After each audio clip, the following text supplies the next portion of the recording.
Good evening, everybody. Welcome to Not Another Rangers podcast. It's your Monday night edition. I'm your host, Gary.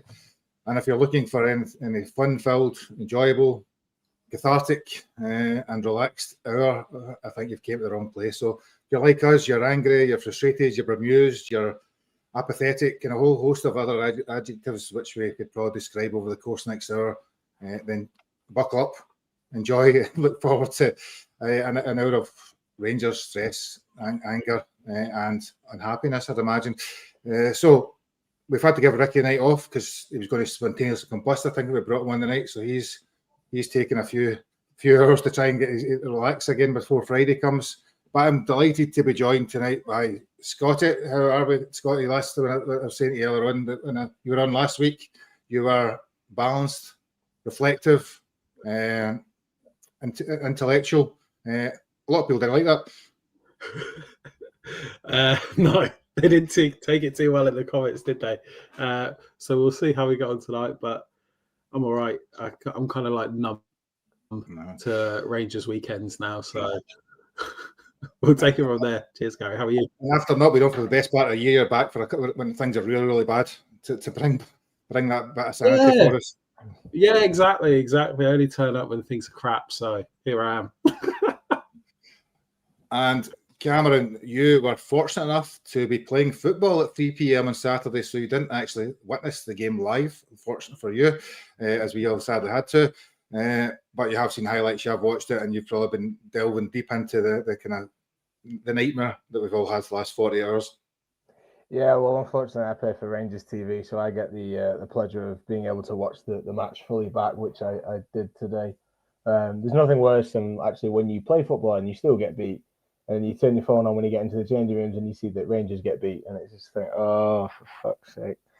So, yeah, it wasn't a good Saturday, put it that way. And a warm welcome then to, after a free transfer at the end of the transfer window from the Rangers Journal, we are delighted to be joined by Ross this evening. So, Ross, welcome to your first appearance on Not Another Rangers podcast. Thank you very much. How are we doing, guys? Good, we're good. Have you seen the show before? You know how this format works? I have, yes. Good. So we do try and hopefully be sensible at times. It's a chat, it's a conversation. There's no real structure. There's no massive. We don't know all the answers. We know all the problems potentially. We don't know all the answers, but we'll kind of talk through some of the things and hopefully see it from all different sides. I think that's the thing Scott was saying earlier on. There's always a million different sides to every story. You know, it's not as simple as Russell Martin's a bad guy and everybody else is great, or vice versa. There's more to it than that. So hopefully delve into some of that as the hour goes on. If that's not what you want in the comments, please tell me and we'll try and just go back to a Martin rant if that's what we may also be joined by Scott at some point. He has said he may jump on, depends. So we may have 5 of us. We will see. If there's 5 of us on, it means you have to be concise with your answers because I'll never get around them. But I think it's a tough one, really. So where to start with this? Because we normally have a pod on a Monday night and we talk about the game on the Saturday, which we will do to some extent, but the issues are wider than that. So I think, Ross, I'd like to come to you first. Right? So do you think, my first question was, do you think at all there is any conceivable way back for Russell Martin? One word, no. There's no way at all. The sooner he's out the door, the better, in my opinion. It's just not working at all for Rangers. To be 10th in the league, it's not good enough. They're no hiding that at all. Look at the table for her. Come on, am I reading this right? But he has to go. Turn it around the other way. It looks fine. I mean, come on, went to walk home today. Well, if you're day they went to walk home, that's schoolboy stuff. Come on, that's embarrassing reading that today as well. I don't know how you've seen it as well, but come on, man, what's he playing at? Yeah. Just amateur stuff. Team bonding, that is that meant to be? I think we'll call that. What's your daily training ground? Well, the training ground's doing great. Training ground's been brilliant. Apparently, that's not been the problem. It's on the pitch is the issue. Yeah, as I said, one word, no. Right. I'm going to ask the three of the same question. I'm interested. I mean, Scotty, do you think there is any conceivable way that they can turn this around? when you say turn it around, can he win over the fans? Can he change this team? Can he get a winning formula? I think it's not impossible, is it? The answer is yes. On the last pod, I said the starting point would have to be coming out on Saturday and winning 5-0, right?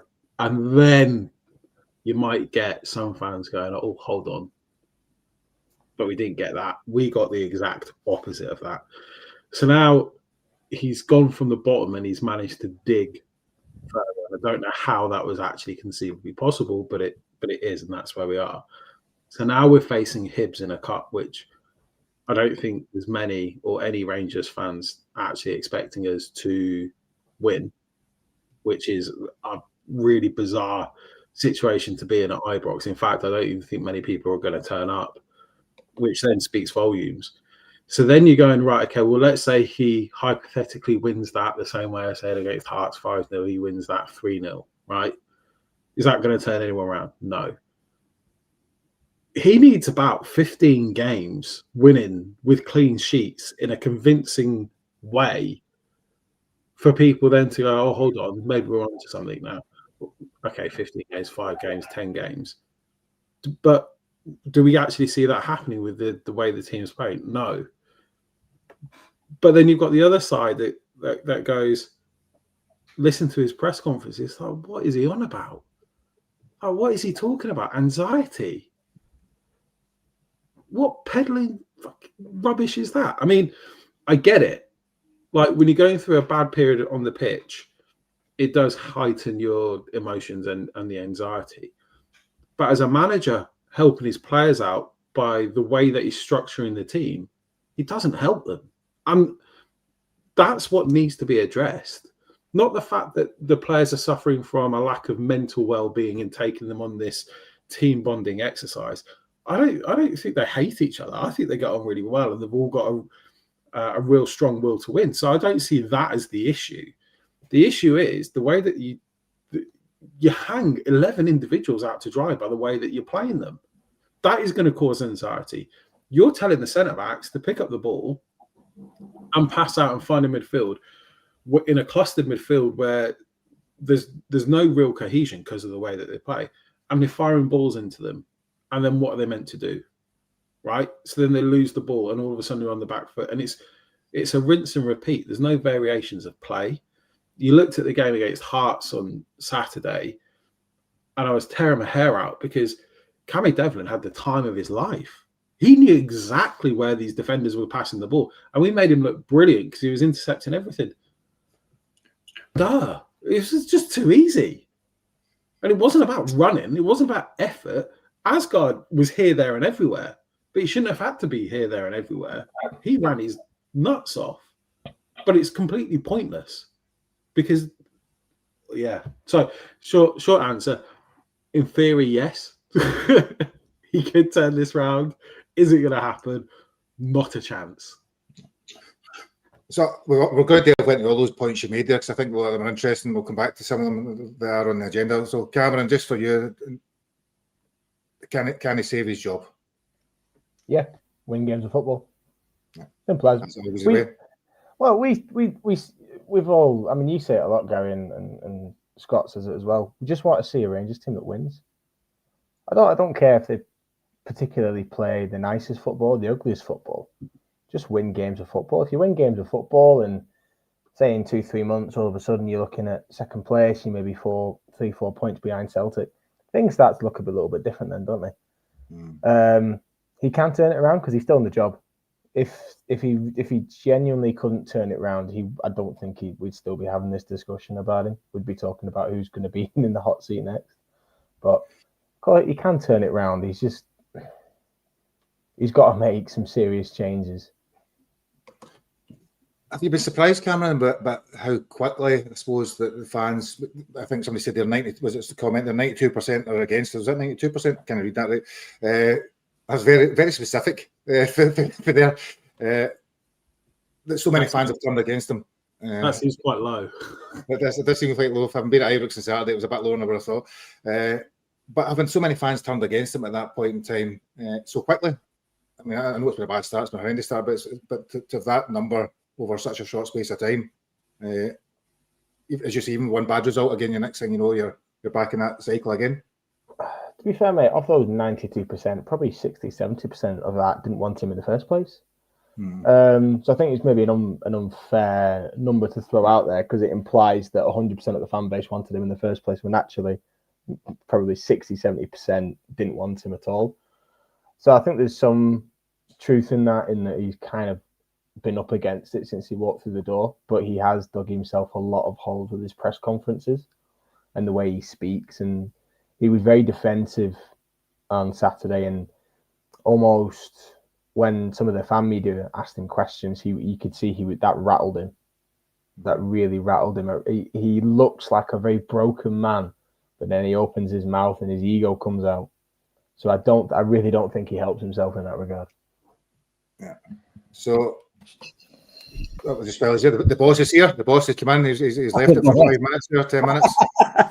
Listen, there's 4 years there. I've been enjoying listening to you, so I'll pop in for 5-10 minutes and I'll pop off again, as they say. So on that then, Scott, so you're here. Your negativity brings me down week in, week out. So let's start there now. Then. You try to say that's worse than the team? Well, it's as bad as the team at times. The same thing. I'm watching the game, then I've got to listen to you talking about it to me during the game. So that's when it's worse. So you obviously on Friday were quite critical anyway, quite scared. And me and Ricky were trying to play a good cop and carrying that to say that things could go better. You don't think you can turn it around. You don't think you could turn it around for week 1, to be honest with you.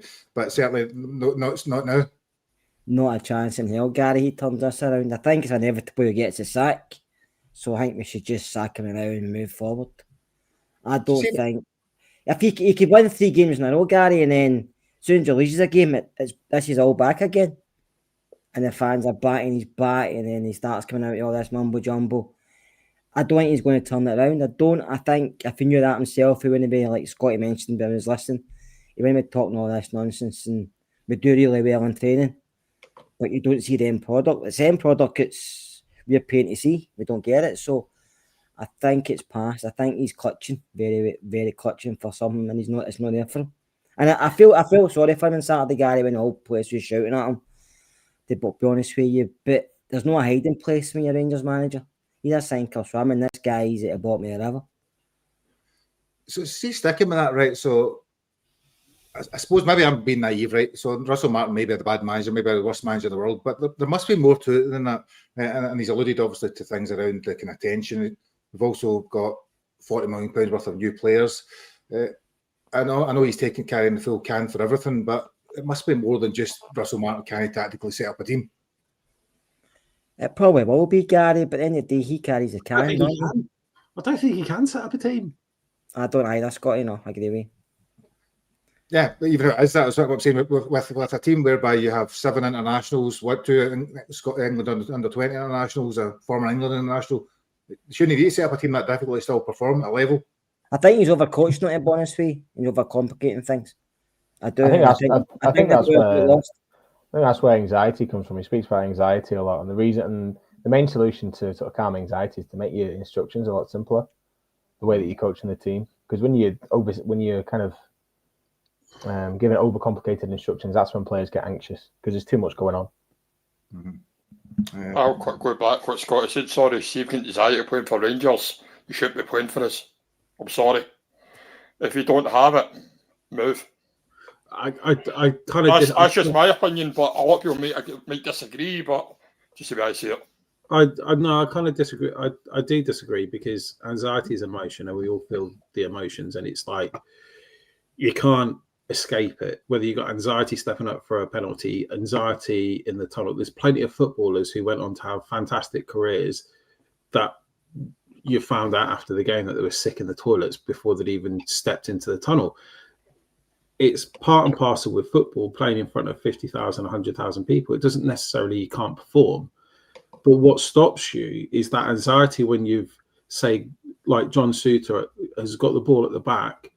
He knows his instruction is to find the midfielder who's static in the middle of the pitch, who's supposed to be on the half turn, but he's not. He's square on because that midfielder is then going, right, okay, well, what's my next move from here? And I don't know where my teammates are because they don't know where they're meant to be.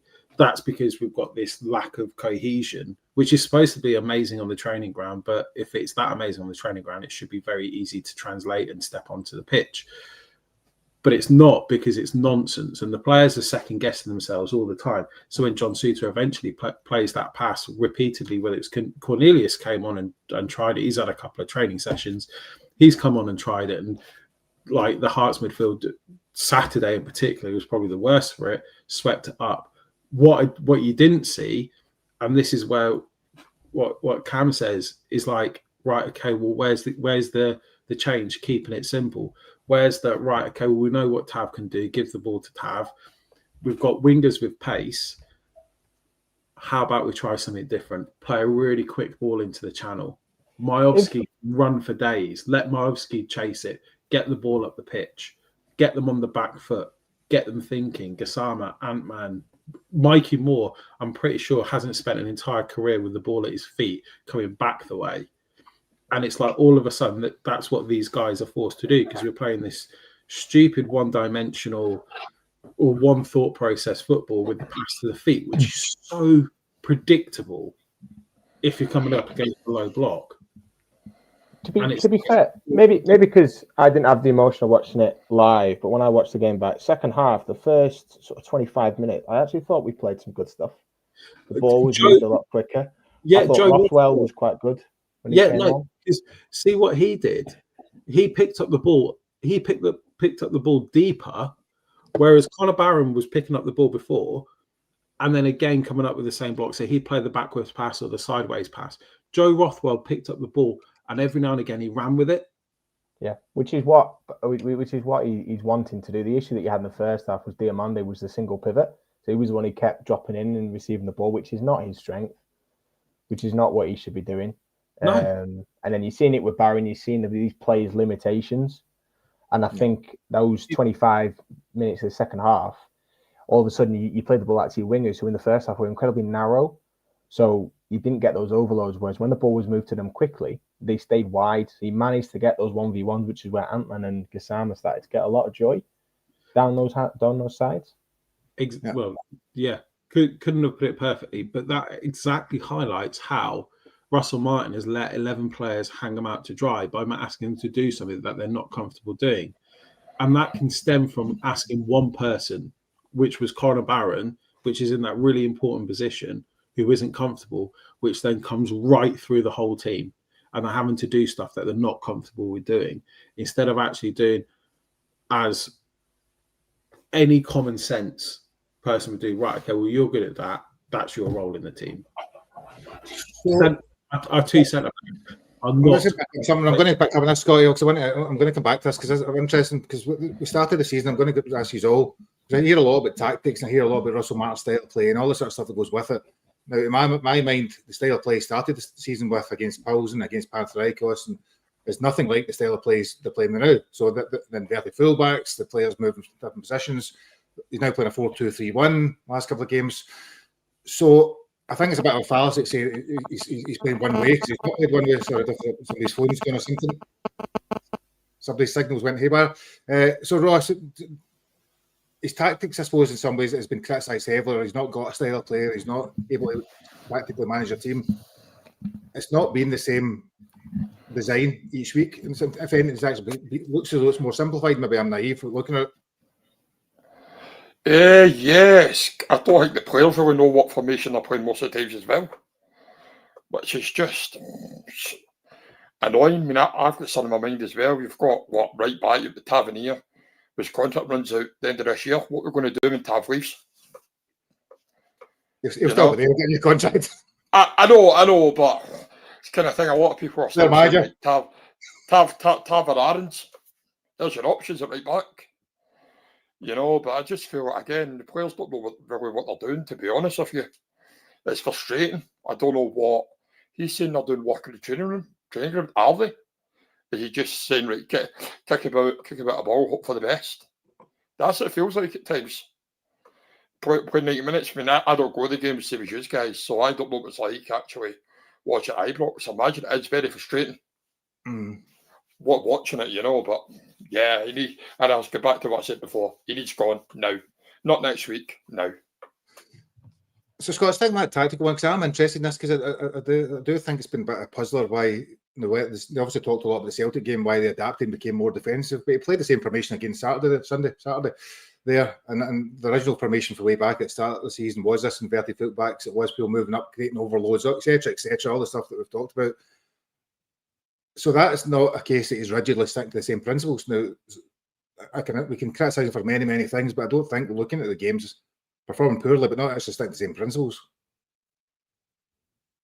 Scott. Sorry, I thought you meant Scotty there. No, probably Gary, he's changed it slightly, but I still think he wants to stick to. I mean, everyone's still going through Suter.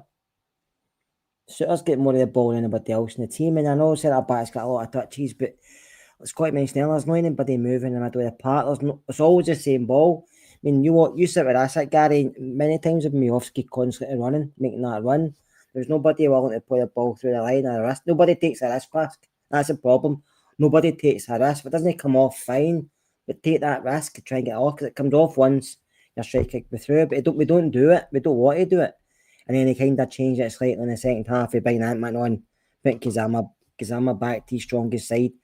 We get a small bit of joy, but Hearts didn't really come under pressure at times. He didn't. Hearts weren't pressed as that much. A lot of people said they did, but I didn't think Hearts pressed. I just think Hearts sat to a point and they made it his own. Didn't need to. That's what I said. I mean, Scotty, but they didn't have to, because they knew we made mistake first. Hearts sat Gary, never really moved, because knew we just go left to right, right to left, Suter, and then we play that ball. And like he says, Devlin was nipping it like that, Shanklin, Braga, they could all read what we were going to do before our players reacted. And we couldn't change it up. I mean, but every team we played this season, they know had to be good to beat us or get a result, because it's the way we are playing under. It's very tedious, it's very slow, it's nobody really wants it, to be honest with you. They're all passing the buck at times, and they're nobody's wanting to take that risk. We've signed a guy who can score goals, and somebody sat next to me on Saturday was shouting he's no worth the money.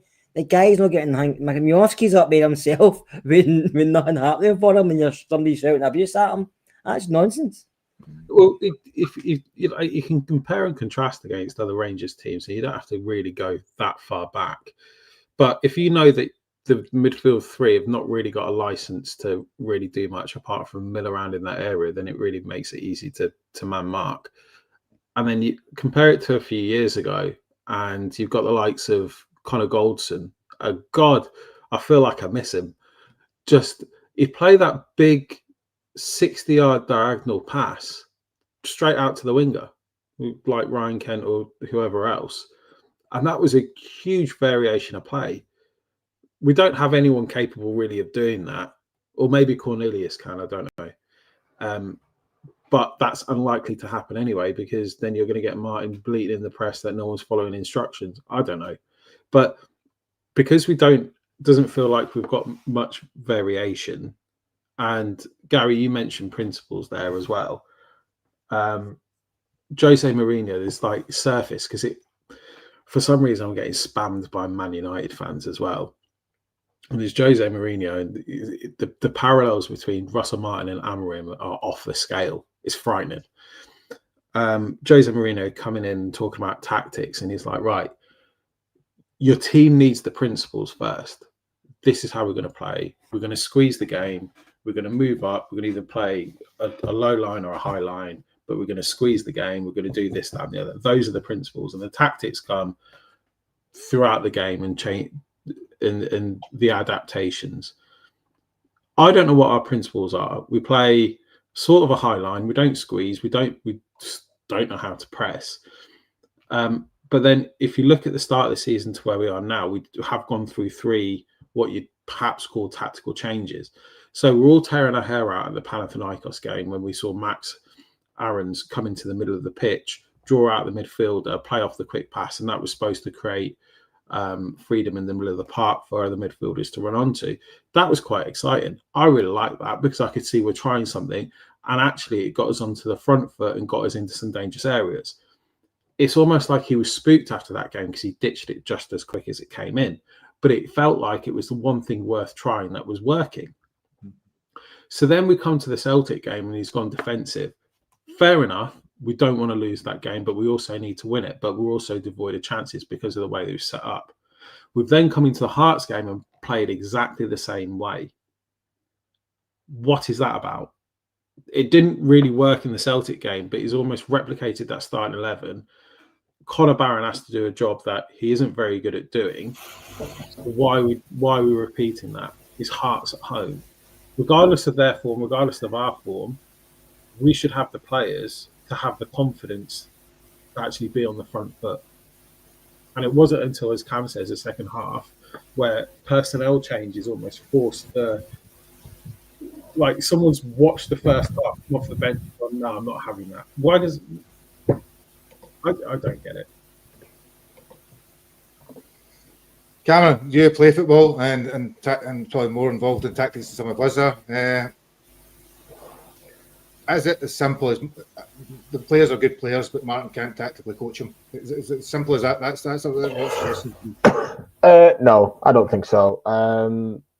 I would argue I think his team selections are a bit baffling at times. Gassama he likes to cut in on his left, and for the majority of the first half was very narrow on the right wing where he's not very comfortable, had very little support.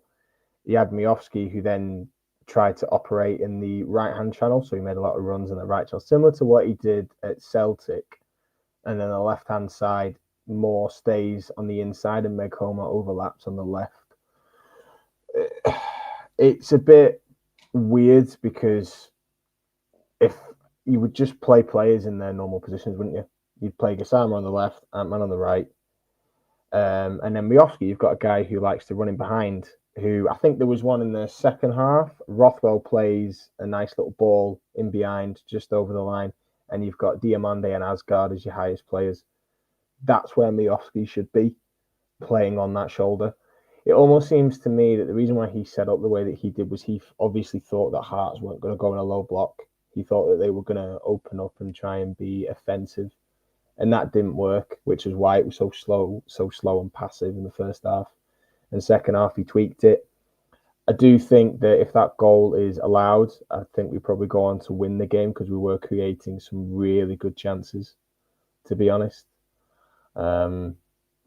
Tactically, I think he can get the best out of these players. He just needs to utilize them. Stop Diamande. If Diamande's having to take more than 3 touches, it's all wrong. The boy's all speedboat, no driver. He hasn't got a footballing brain in there at all. If you give him time on the ball, he doesn't know what to do. He plays better under pressure. 1 touch, 2 touch. That's where you see the best of him. And then you've got I won't touch on the Raskin thing too much because my ears be bleeding if we go on too much about it. But you've got probably arguably your best midfielder, not even in the matchday squad, who could definitely bring some control and balance to your midfield and definitely help be that single pivot if that's what he's after. But he shoved Diamande in there, who's not a defensive midfielder, and then you shove Barron in there, who we know isn't great on the ball, but he's a little terrier. He'll run and run and run and run. But when you want quality on the ball, he's not your man.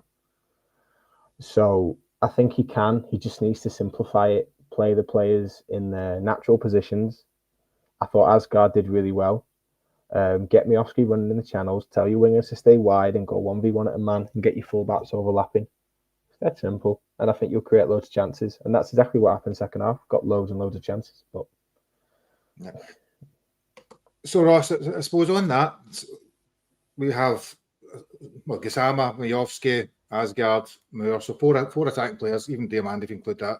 But we don't create any chances, particularly. I think I take Cam's point in the second half. We did probably pile on a bit of pressure, particularly Rothwell come on and actually was able to pass the ball forwards.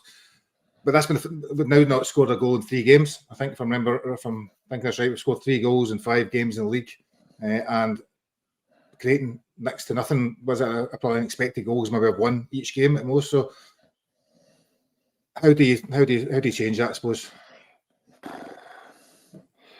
Rip up what formation he thinks he's playing. What I'm seeing is he wants to keep playing from the back.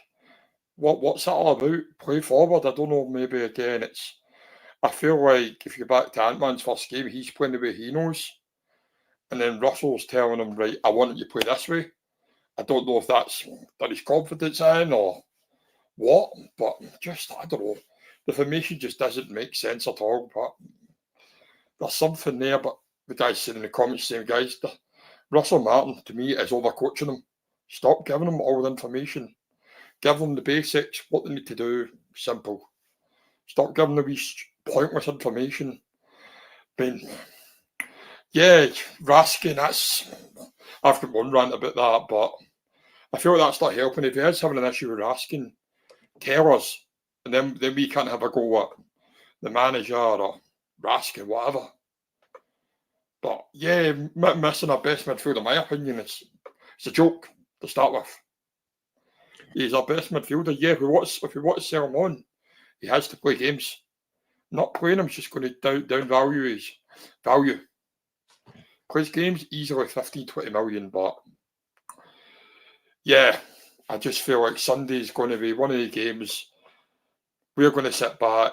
Hibs are going to hit us, same as Hearts, without a cup. Where do we go from there? There's probably a different question whether it's a good thing to actually get beat off Hibs because it maybe moves things forward quicker, some would argue. Certainly the game, Scott, and Saturday, it was an argument that a lot of fans were quite happy to see Rangers losing because they went Russell Martin out. That potentially seemed to be the case. And I suppose my question on that is that, to me, some of the players look visibly scared, right? So Nasser Riga is a prime example. Max Arnold probably was a few weeks ago as well. And Russell Martin does talk a lot about anxiety, and people have kind of ridiculed that. I kind of see the point to some extent. It's probably about the tension of playing at Ibrox. It's not a particularly nice environment to be playing at just now. I'm going to be direct. How much of a factor do you think playing at Ibrox is having on the players? We're shite away from home, by the way. Playing with supporters, maybe.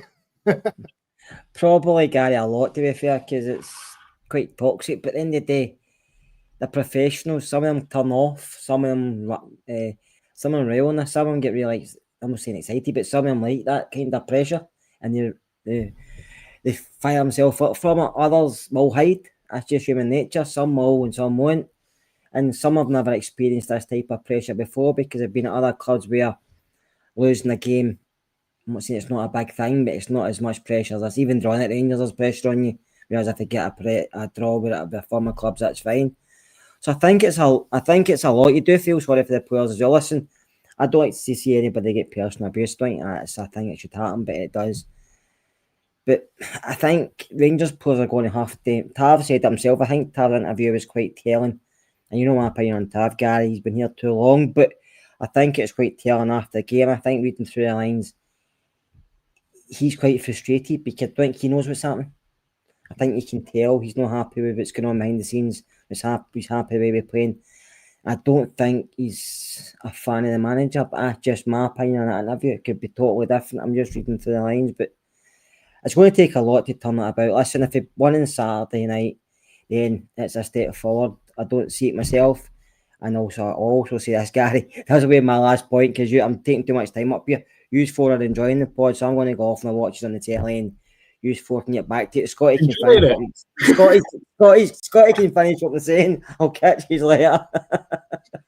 Right, well, see you later then, Scott. We will see you again soon. There's 5 years on it. I just feel no people's got enough time to speak, so you're the one first, so you just continue. All right, we will see you soon. So, Scott, I'm going to pick up on the thing you said there. Tav's interview was telling. I don't know if you watched Tav's interview. It was probably the most emotional and probably, I mean, usually get the standard Tav interview when he says we'll need to learn, we'll need to improve, blah, blah, blah, blah, blah, and that he's been slated for the last 10 years. But it was very much, I suppose, did look from the heart. He was very frustrated. He was very emotional. He was quite critical of the team and players and so forth. I suppose that and there's been a lot of stuff read into that as to whether that was more directed at Martin, but it did really just seem that a real frustration from him himself. He's a man that's fed up. And see, the thing about Tav is, like, we all can recognise he's past his best, but he's still the best right back that we've got at the club. And he's still a real value to us because trying to replace him is going to be incredibly difficult, whether the current Tav or Tav of years gone by. And it's kind of proven because Max Aaron's just come in, who's been traded previously at monstrous value. And obviously we don't really see that value. And in 10, 15 years' time, the Rangers fans will look back on him really, really fondly and be really appreciative. But right now, when we're going through some tough times, it's easy to point the finger because we expect more. Tav, I think the way that he was speaking, you can read into what's perhaps going on behind the scenes. And there is a lot of frustration. He's been in and out of the team himself. I think he knows that there's something missing and what's going on. And it's probably a lot more complicated than just saying, oh, we need to work harder, we need to do better. There's other factors at play which he will not be able to say. I do feel for like him because let's face it, he's been our standout performer for a long period of time and he's played with some real crap. If you think like he came back in the Championship Warburton days, seeing it right through to playing in the European final, which, by the way, pretty much one of the players that dragged us there, and he gets finger pointed at awful lot because he comes out and says he's disappointed. And it's almost like when that happens and the fans jump on his back, they devalue that disappointment. I think he is disappointed. And there aren't many words that you can use for that feeling apart from disappointed. The guy wants to win as many trophies at Rangers, and he does know what it takes, but his teammates don't. And unless there's no magic wand or magic words that he can say to automatically turn them into guys that know how to win trophies, you need that experience. You need 2 or 3, 4 players within that squad that knows what to do to get other players over the line. And we don't have that. And we've also got current structure. So, Cameron, I'm going to give you this question from Mitch. Mitch, so how do you solve a problem with 2 talented wingers in Curtis and Moore? Is there enough games for the long term? Well, certainly for Mikey Moore, there's enough games because he's got a clause in his contract that he's got to play. Look at the last 2 games, 2 performances. I suppose we've got 4 wingers, all right? 4 wingers, we include Kassam and Ant-Man and Moore and Curtis. I suppose the question is, do you think Curtis and Moore will get enough game time? How much game time? Well, they're only going to develop by playing. So that's the reality. That Curtis has shown a lot of promise, especially when he's come on. So you either just give him a run in the team and just show a bit of faith and see how he responds to that and stick with him through thick and thin. But it's difficult for any youngster to immediately break onto the scene, especially nowadays, because we have such unrealistic expectations of 18-year-olds. We all think that they should be what Mbappe was at 18 or what Bellingham was at 18, and they're really kind of the exception. But somebody like Curtis, you've got to give him some opportunities. He's done well when he's played. You just got to give him a run in the again, like you said, with Moore, he may well be that there's a certain amount of games he has to play in his contract, in his loan deal. But I said a couple of weeks ago with Ricky that I just think signing Mickey Moore was a bit of a slap in the face to Finlay Curtis, to be honest, because I don't think Moore gets in the Spurs squad. I don't even think he gets on the bench, to be honest. He may well go on. Cameron, do you think it's fair playing Moore when it's a toxic atmosphere? There's a lot of frustration. Is it right to be putting in an 18-year-old boy anyway? Well, I suppose you put him in and he responds, then you learn a lot about the lad, and he learns a harsh lesson as well. So I suppose it's 50-50, isn't it? Some will crumble, some will rise to it, and that's where you count the men from the boys, if that makes sense. So I don't see any harm in playing him there, because he may well develop a hard skin, and he may well go, every time I get the ball, I'm gonna do something. And you only build that up from actually doing it. And I suppose, Ross, following on for that point, one of the things, we bought a lot of players in the summer, and there's an argument to be made or been made that a lot of them are younger players and struggling to, maybe that's part of the reason they're struggling to adapt to the challenges of playing for Rangers.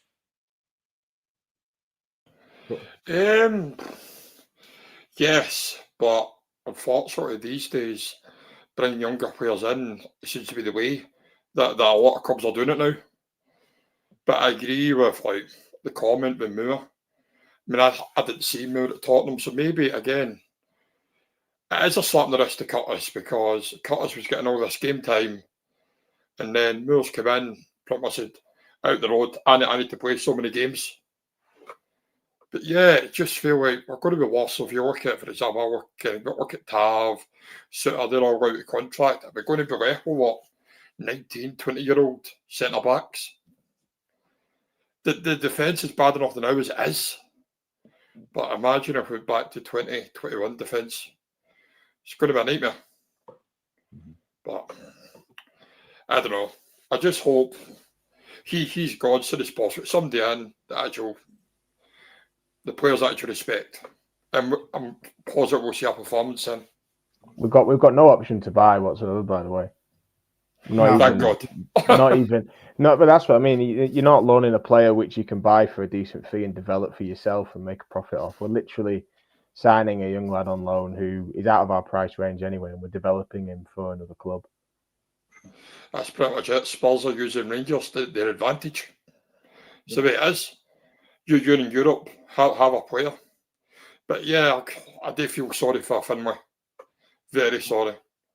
I mean, it's good, it's competition. I mean, I personally would start Finlay Curtis every time over Mikey Moore. Yeah, he's had a couple of good games, but I just prefer Finlay Curtis. He just offers a lot more to me than what Mikey Moore does. I mean, I suppose it's hard to give an opinion. Either of them have not played enough detail yet. I mean, Finlay Curtis is a goal scorer. I think he will score goals. Not sure his all-round game is necessarily anywhere near ready yet. But again, over the course of the season, you should lead these guys in, playing them 20, 30 games, maybe about half of those off the bench and so forth. So I think that's probably the least of our problems at this moment in time, isn't it? Doing how much game time Mikey Moore and Finlay Curtis get, particularly when you've got Gassam and Ant-Man who are of a level whereby they're meant to be £10 million players, arguably, so who should be in front of them. See, Scott, then just pick up on the game itself, right? So I'm going to just pick up some of the points. We weren't good. First half, we were abysmal. It's fair to say, maybe the last 5 minutes, the first half, I thought we started to, for some reason, pass the ball about. We obviously lost a goal. Can't remember what it was, 20 minutes in or so. And I'm at the back of the Broomland Road stand. It's the most blatant handball I could see. And I'm just sitting there, sitting with my daughter saying, right, I'll be pulled back, don't worry about it. And the next thing you know, it's a goal. Nuts. It's we've suffered it for years, and I've said on the pod, and I feel like after a game when I do a pod, I'm kind of repeating everything. Referees for us change the games. They change the dynamic. Whether it's a decisive decision or the micro decisions, small free kicks, missing tackles, not booking the opposition for repeated overzealous tackling, right? Any other team gets the decisions. We don't get the decisions. And it's a frustration, and I watch it time and time again, and it gets on my nerves. That decision changed the outcome of the game, right? We weren't good.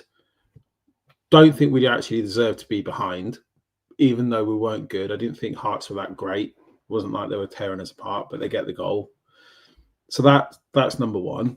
Then we can go on to the other monstrous two, right? So we should have equalised. Absolutely nothing wrong with the game. That's another one. And then they get a penalty, which wasn't a penalty. That's three decisions. If those three decisions are correct, we walk away after a bad performance with a 1-0 win. That's exactly what should happen. Like, we don't have to play well every game, but if we win, we deserve to win. Because all of a sudden Hearts win 2-0, the scoreline, I think, in reality flatters them. They were very unlucky not to. We were very unlucky not to score. Gassama, really unlucky not to score. A couple of good shots. Asgard from range. I know they're not chances, but they're still very, very close to actually scoring above a legitimate goal that we should have had. But it's the refereeing decisions that constantly change the games for us, and it's a source of frustration, and also a source of frustration because it doesn't happen to us in Europe. And everyone's going, oh, well, why are Rangers so successful in Europe? I just think we just don't get these micro decisions constantly going against us. It's very even, and it's never addressed. It's never highlighted by the club. Maybe it is behind the scenes, but I doubt it, because our alien-looking CEO's away on holiday. He's not a Rangers fan. He couldn't give two shits about Rangers. That's what pisses me off as well. Anyway, no, I've had enough. That's fine, Cameron. Obviously, you've seen the decisions. You say taking the passion out of the game when you watched it back later on. Now we're obviously emotions are running high when you're watching it the game. You're obviously not seeing it right, and you're sitting in the stands. So you've watched it back. You've looked at. Is there any conceivable reason why even Lawrence Shanklin thinks so? It's not giving us a handball for the first goal. Oh yeah, no, the first goal's handball. But having said that, I think we're clutching at straws because it's all the way in the centre of the pitch, and Braga still dribbled another 20, 30 yards. All we have to do is take it back to that Tom Lawrence goal that was chalked off. I know. Yeah. No, I agree. But also, Bobby Madden has actually come out as well and said, "Look, this should be brought back because it's actually in the phase." No, I agree. It should be disallowed. Stephen McLean is just an awful referee. He was looking right at it. Unless Shanklin has a shoulder that's shaped like a fucking ladle, there is absolutely no way he should miss that. The ball, having played football, and McLean, who's been a referee for long enough, seen enough football matches, should know that with your shoulder, the ball does not drop like that. See, I would argue we shouldn't need to rely on refs. We should be going out and giving more chances. See this? That's the ref never gave it. It's frustrating, But it doesn't matter, right? Like Liverpool played Arsenal, right? And they got a free kick and they scored from it. It changes games. Yeah. Regardless, every goal and every incident is a material impact on the game. Do you know whether it's No, my argument with the first one, it's handball, should be disallowed. I understand that. But I personally, I wasn't annoyed with that. I was more annoyed at the lack of aggression in Giga for the recovery run and the fact that he wasn't tight enough to Shanklin. It's not like that's happened on the edge of the box and they've scored a second later. There's probably about 15, 20 seconds where actually it's still avoidable. So that was more frustrating for me. And then I'm probably going to poke the nest here. I think it is a foul because I'm a goalkeeper myself. Asgard's took a look at the keeper. Yeah, he's took it gets given. I know, mate, he's took a look at the keeper. Yeah, and he's put his arm on him. You can't do that. He hasn't. Right, if you watch it back, I ask you to watch. Put his hand on his throat, mate. No, balls. He stands in his space. That's all he does. He stands in his space. Suter comes charging in. The keeper takes a step back. Mate, if that happens for Butland, we are screaming for it. Absolutely not. It probably happened. I've seen Suter Butland flapping up times. Ross, you got the casting vote then. Was that a foul on the keeper? No, keepers are all protected. Yeah. I mean, they are all protected and they get these. I think Butland got one last year against Motherwell. It probably wasn't a foul as well, wasn't it? That's what I mean. Look, people can say it's nonsense and keepers overprotected. Fine, I get that. But letters of the law, they get given every week. They get given all the time. That's what we're saying. Whether people can dispute it, say it's right or wrong, it doesn't matter. They get given. Right. They get given. No. If McLean doesn't blow the whistle, which I don't know why he has. If McLean doesn't blow the whistle, the goal does not get overturned. Simple as.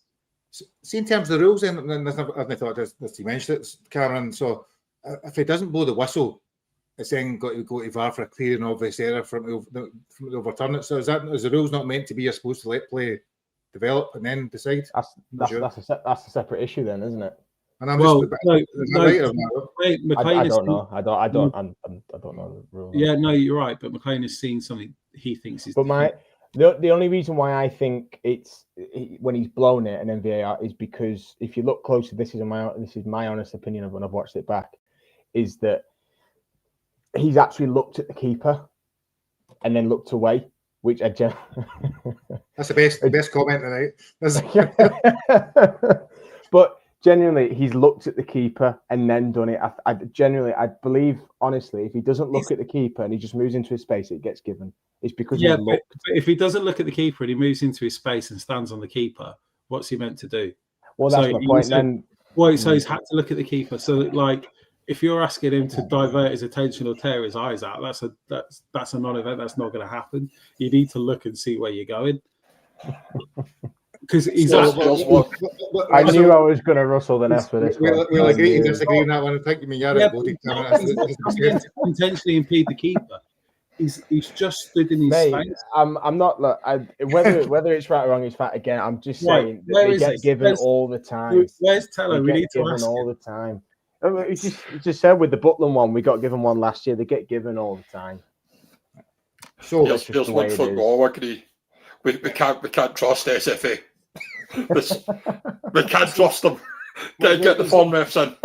Which leads me on, Ross, to the final one then. So, again, I'm sitting directly above it when Harry Milne, I think it is, runs inside and hits the deck, and straight away I'm thinking there's nothing there, he's fell. Referee blows a penalty. VAR spends 5 minutes looking at it, and generally speaking, when VAR spends that long looking at it, surely it can't be a foul then. But they still award the penalty. So with that, sometimes I feel like they spend so much they're trying to find something, if that makes sense. Mm-hmm. I mean, I don't know the rest is, but for example, right, so just feel like top of VAR, for example, football is so far behind compared to other sports. I mean, I'm a rugby fan as well. Like, you get to hear everything what the ref is saying. Imagine if we'd done that in Scottish football, hearing Stephen McQuaid saying penalty.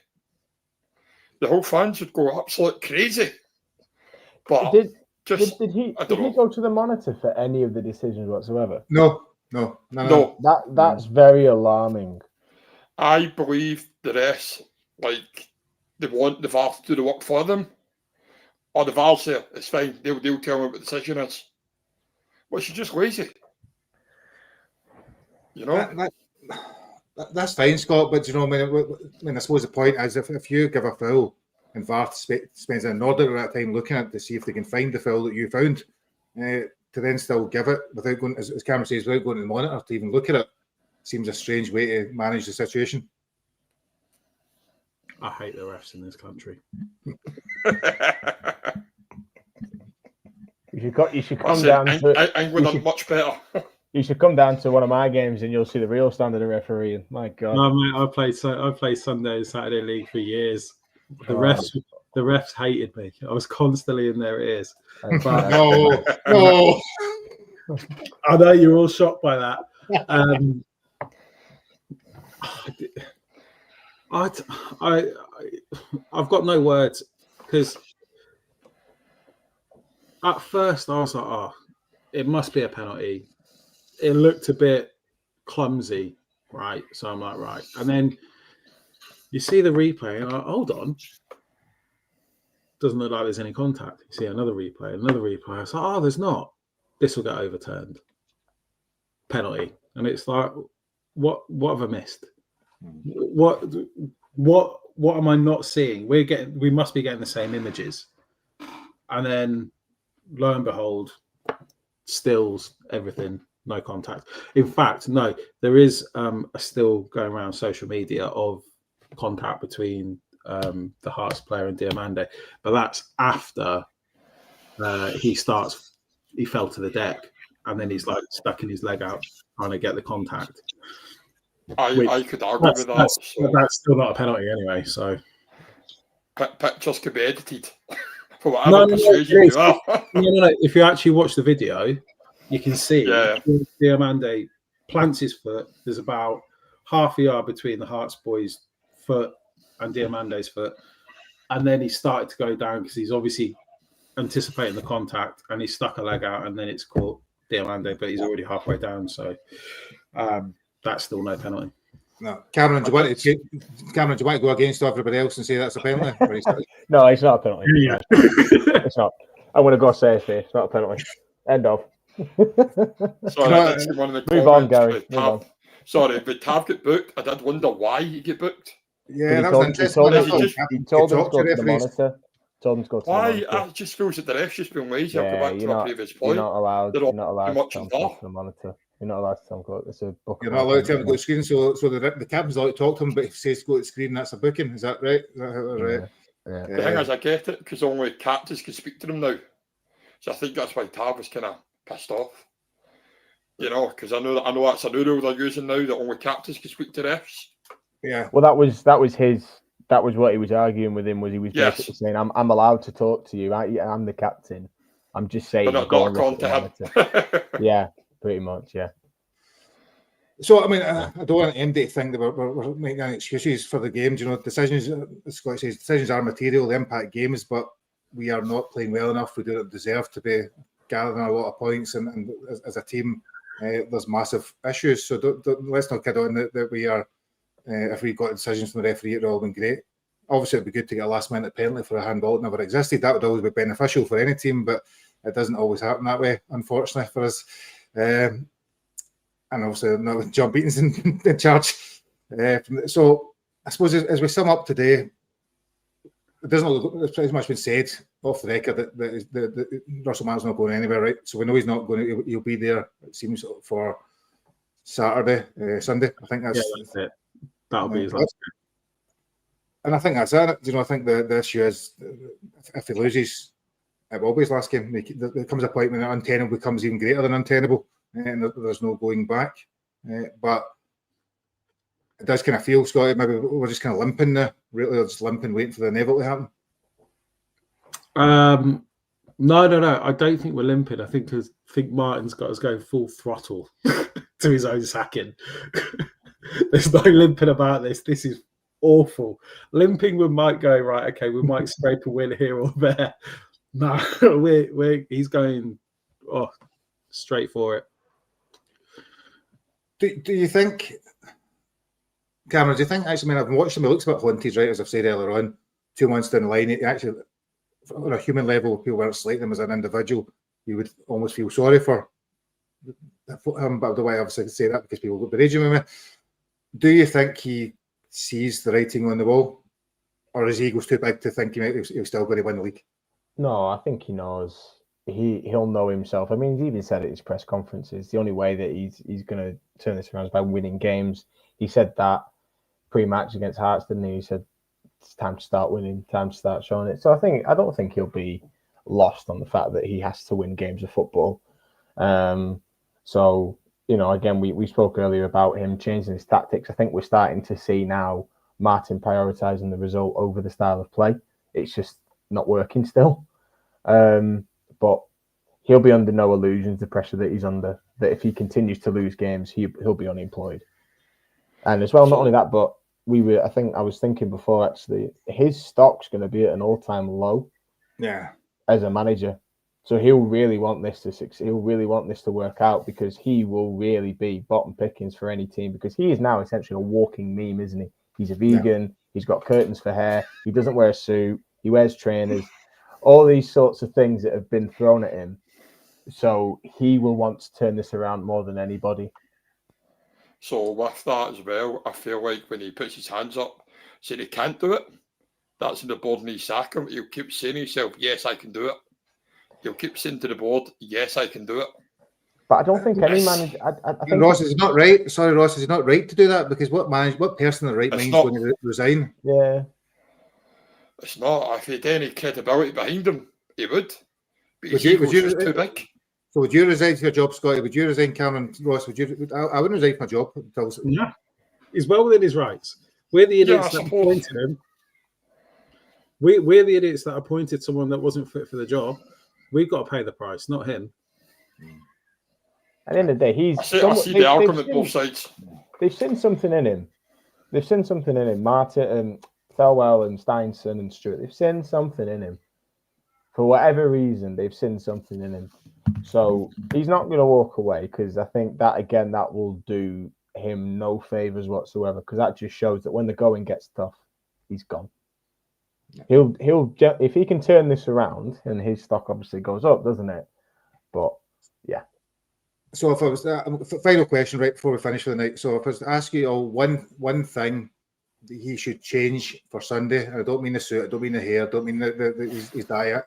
One thing that he should change for Sunday's game that potentially could change it round for him, change his fortunes, what would that be? So I don't want to put you on the spot. So who can go first if it wants to? I'll go. Nico. Play players in natural position. Who? Name one. Who do you mean? Name one. You've got Nico Raskin. Nico Raskin, for example. Yeah. Play Nico Raskin. So should do that for Sunday. That's one of the things, right? Now you're saying as well, Scott. Nico Raskin back in the team for Sunday is the one thing you could do. No, that was me that said it. You can pick on the others. Right. Cameron, you also give you a minute. Thanks. Cameron, will come to you. Yeah. Play Nico. Play Nico. Play Gassama on the left. You can't copy me. You got to pick one. All right, then play Gassama on the left. Right. Play Gassama on the left, not the right. Ross, yourself. Yes. Asgard will play out position. Play him in position. So wide kind of left. Yes. You can't have Gassama and Asgard there. You're going to have to change that. Well, he plays on the left of an 8, though, doesn't he? He doesn't necessarily on the wing. He plays the left of a midfield 3. So go back to a 4-3-3 or 4, whatever it is. Listen, see with Russell's tactics, ends possible. So, but yeah, I agree with the guys. You'll see my Twitter name. Nico Raskin, get back in. Yeah. Do you think, just enough to the side, right? So do you think, Cameron, bringing Nico Raskin in will be a show of weakness or a show of strength? Well, we don't know, do we? Because he won't tell us what's going on. In the fans' views, in. Well, in the fans' views, I guess maybe it will. It'll maybe, but it might buy him a bit of reprieve. Maybe. Who knows? But you've got probably your best natural holding midfield player, not even in the squad, who may be able to give you that little bit more. And he's quite a good passer of the ball as well. Like, the one he did against Fenerbahce, that's been doing the rounds on social media. We played that one for Czerny. So, but he's maybe got to bite the bullet. What else is he going to do? Well, it's not like it's something else has worked and he's got other options. He hasn't really got much choice. Yeah, no, I think probably right. What I would maybe do is make Nico Raskin do the press conference on the Friday as well to actually then talk. That might be the way to do it. Build the bridges and have that conversation. Yeah, but that's what I'm saying. If you leave us in the dark, then what else are we supposed to just tell us if he wants the leak, if he's not been behaving himself, if he's been eating meat in front of you, it doesn't matter. But just tell us what it was. Just be open and honest, because if it's generally that he's done something which is betraying the club, then the fans will side with him. But if you leave us in the dark, they're always going to pick the player. Yeah, you're going to assume it's bullshit. Yeah. If the manager wants the fans on board, he needs to tell us what's happening. No, I would agree. And before we delve too far at Nico Raskin territory, because I don't really want to go there, and we'll no doubt talk about that come Friday again. That's probably us for this evening. So thank you for everybody that's tuned in. I think I said to Monday night, I'll remind people again, for those that don't watch it live on YouTube or don't watch it on YouTube, but you can also get us on Spotify.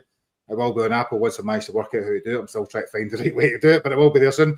But you'll get us on Spotify if you prefer listening than watching. And we will be back on Friday. Well, I won't be fortunate enough because I'm going to races for the day and lose some money and betting on horses and hopefully watching a good sporting occasion as opposed to Rangers. But the rest of the team will be back on Friday and we will see you then. Enjoy your evening. Night. Thanks, everybody.